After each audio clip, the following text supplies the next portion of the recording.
Hago গিন্নি, দুদিন হয়ে গেল, আমাদের পাঁচু কোথায় গেল গো? তার কোনো খোঁজ খবর পেছি না তো গিন্নি। তাই না ওটা, ছেলেটা যে কোথায় যায় বলেও যায় না, বাড়ি থেকে মানুষকে শুধু চিন্তা দিয়ে যায়। গিন্নি, সে আবার কোনো দুর্ঘটনা করে বসলো না তো? কি কুলক্ষণী কথা বলছো তুমি, সে আবার কি দুর্ঘটনা করবে? সেটাই তো আমার চিন্তা হচ্ছে, দুদিন হয়ে গেল তার কোনো পাত্তা নাই, সে কোথায় গেল তাহলে? কে দরজা ঠকঠক করছে মনে হচ্ছে না? তাই তো মনে হচ্ছে। কে? আমি পুলিশ। কি কি কি কি ব্যাপার গিন্নি, পুলিশ? কিরে, দরজা খুলতে তো দেরি হচ্ছে কেন?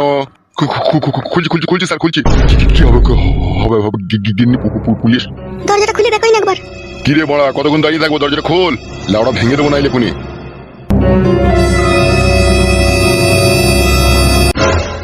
কি বে, দরজাটা লাগিয়ে দিয়ে ছেলেটাকে পাচার করে দিলি নাকি জানলা দিয়ে?